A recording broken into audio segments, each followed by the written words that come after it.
فرزند زہرا یہ حالات برے ہیں۔ کاشانۂ بصیرت ایک ایسا مکمل یوٹیوب چینل جس پر محروم بصارت کے لیے بالخصوص اور تمام افراد کے لیے بالعموم سینکڑوں کی تعداد میں اسلامی کتب دستیاب ہیں۔ لہذا گزارش ہے کہ آپ اپنی ذمہ داری نبھاتے ہوئے کاشانۂ بصیرت کو سبسکرائب کرنے کے ساتھ ساتھ بیل آئیکن کو پریس کیجیے تاکہ آپ علم کے حصول کے ساتھ ساتھ مذہب اہل بیت کی اشاعت میں بھی اہم کردار ادا کرتے رہیں۔ کاشانۂ بصیرت، فرزند زہرا یہ حالات برے ہیں۔ بسم اللہ الرحمن الرحیم۔ السلام علیکم سامعین، آئیے حکمت 41 مل کر پڑھتے ہیں، اور یہ ہم پڑھ رہے ہیں، اس کو پڑھیں گے حکمت کو، اس کے شرح کو۔ کتاب ہے کلام امیر المومنین علی علیہ السلام شرح نہج البلاغہ، تالیف آیت اللہ العظمیٰ ناصر مکارم شیرازی، ترجمہ زیر نگرانی مولانا سید شہنشاہ حسین نقوی۔ ہم اس حکمت کو پڑھنے جا رہے ہیں کاشانۂ بصیرت کے یوٹیوب چینل سے، اس کے پلیٹ فارم سے۔ آئیے ہم سب سے پہلے اس حکمت 41 کو عربی میں پڑھتے ہیں۔ وقد روي عنه عليه السلام هذا المعنى بلفظ آخر وهو قوله قلب الأحمق في فيه ولسان العاقل في قلبه ومعناهما واحد۔ ترجمہ: امام علیہ السلام کا گزشتہ حکمت آمیز جملہ مختلف تعبیر کے ساتھ کچھ اس طرح نقل ہوا ہے کہ امام علیہ السلام نے فرمایا کہ احمق کا دل اس کے منہ کے اندر رہتا ہے اور عقل مند کی زبان اس کے دل کے اندر، اور ان دونوں اقوال کا مفہوم ایک ہی ہے۔ آئیے سامعین، اب ہم اس قول کی سند کے حوالے سے پڑھتے ہیں۔ یہاں لکھا ہے کہ یہ قول سابقہ قول سے مشابہ ہے جس کی سند پہلے بیان ہو چکی ہے، یعنی کہ ہمیں اس کی سند پڑھنے کے لیے حکمت 40 کا رخ کرنا ہے، جو کہ آلریڈی یہاں پر اپلوڈ ہو چکی ہے، آپ اس کو سن لیجئے۔ اب آئیے ہم پڑھتے ہیں شرح و تفسیر۔ اس میں ہیڈنگ ہے عاقل اور احمق میں فرق۔ لکھا ہے مرحوم سید رضی اس حکمت آمیز قول کے آغاز میں تحریر کرتے ہیں کہ وہی سابقہ جملہ ہے کہ جو دوسرے الفاظ میں اس طرح نقل ہوا ہے کہ احمق شخص کا دل اس کے منہ میں، جبکہ عاقل شخص کی زبان اس کے قلب میں ہوتی ہے۔ اس کے بعد لکھتے ہیں کہ دونوں کے معنی ایک ہی ہیں۔ ان دونوں جملوں میں یہ فرق ہے کہ پہلے جملے میں آپ علیہ السلام نے فرمایا کہ عاقل کی زبان اس کے قلب بریکٹ میں لکھا ہے عقل کے پیچھے ہوتی ہے، جبکہ یہاں فرما رہے ہیں کہ اس کے قلب کے اندر ہوتی ہے۔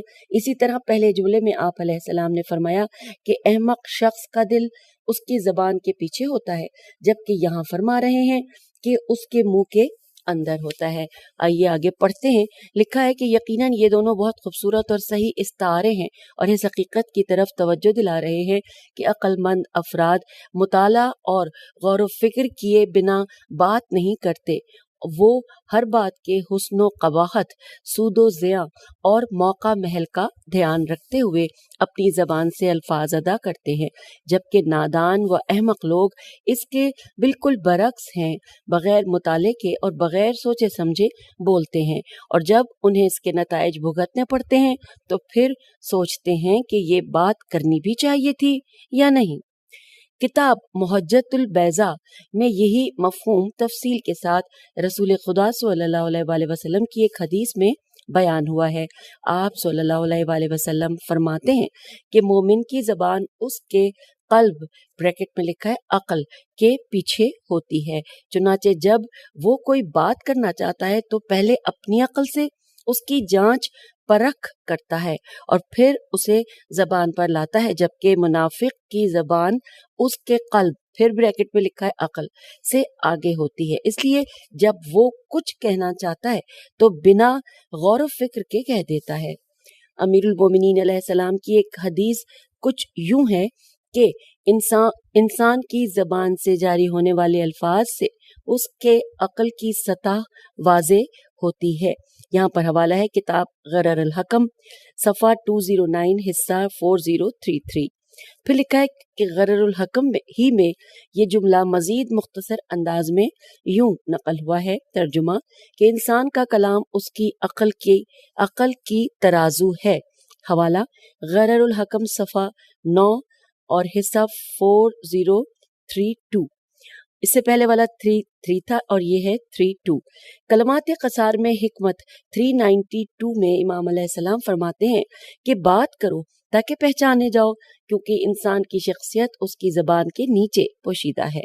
اسی طرح آگے لکھا ہے کہ اگر ہم عبادت، بندگی، گناہ اور معصیت پر غور کریں تو پتہ چلتا ہے کہ عبادتوں کی ایک بڑی تعداد زبان کے ذریعے اور گناہوں کی ایک بڑی تعداد بھی زبان کے ذریعے ہی انجام دی جاتی ہے۔ اس بنا پر ایسی زبان جو انسان کے اختیار میں نہ ہو وہ ایک بڑی مصیبت ہے، اور اس کے برعکس ایسی زبان جو انسان کی عقل کے اختیار میں ہو وہ برکتوں اور عبادتوں کا منبع ہے۔ اب یہاں پر ہیڈنگ آ گئی اہم نقطہ، جس میں لکھا ہے پہلے جو کہ سب ہیڈنگ ہے وہ ہے عقل و حماقت کا حقیقی مفہوم۔ تفصیلات کچھ یوں ہیں کہ یہاں ایک سوال پیدا ہوتا ہے کہ عقل اور حماقت انسان میں ذاتی ہے، یعنی اس کی ذات میں عقل یا حماقت کے ہونے میں اس کا اختیار ہی نہیں ہے، اسی لیے نہ عقل کی بنا پر عاقل کی تعریف کی جا سکتی ہے اور نہ حماقت کی بنا پر احمق کی مذمت کی جا سکتی ہے۔ اس سوال کا جواب یہ ہے کہ یہاں عقل و حماقت سے مراد کسب کردہ کاف سین بے کسب کردہ عقل اور حماقت ہے۔ اگر کوئی شخص ہے ہی احمق تو اصل میں اسے ایک قسم کی بیماری ہے۔ اگر ممکن ہو تو اس بیماری کا علاج کیا جانا چاہیے، لیکن کبھی کبھی انسان اپنی مرضی سے حماقت حاصل کرتا ہے۔ وہ پاک طینت، عقل مند و صاحب خرد لوگوں کی صحبت اختیار نہیں کرتا، بلکہ ہمیشہ نفسانی خواہشات کو پورا کرنے کے درپے رہتا ہے اور نادان و بد کردار افراد سے راہ و رسم بڑھاتا ہے، پڑھائی چھوڑ دیتا ہے اور اپنے ارادے اور اختیار سے جہل کی وادی میں اترتا چلا جاتا ہے۔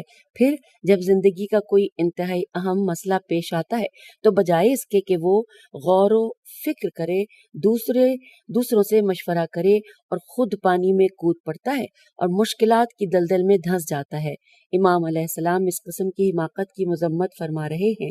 غرر الحکم میں امام علیہ السلام سے منقول ہے کہ ترجمہ، کہ عقل ایسی قوت ہے کہ جس میں علم و تجربے سے اضافہ ہوتا ہے، بریکٹ میں لکھا ہے کہ اور ترک علم اور تجربے سے فائدہ نہ اٹھانے کی وجہ سے ضائع ہو جاتی ہے۔ دوبارہ اس بریکٹ والے جملے کو پڑھتے ہیں کہ اور ترک علم اور تجربے سے فائدہ نہ اٹھانے کی وجہ سے ضائع ہو جاتی ہے۔ اس کا حوالہ ہے کتاب غرر الحکم، صفحہ 53، حصہ 443۔ پھر لکھا ہے کہ ایک اور حدیث میں حضرت امام جعفر صادق علیہ السلام فرماتے ہیں کہ حکمت میں نگاہ کرنے سے انسان کی عقل بڑھتی ہے۔ حوالہ ہے کتاب بحار الانوار، جلد 75، صفحہ 247 اور باب 23۔ تو سامعین، یوں ہم نے یہاں پر حکمت 41 کو مکمل پڑھ لیا۔ اجازت دیجیے، خدا حافظ، فی امان اللہ۔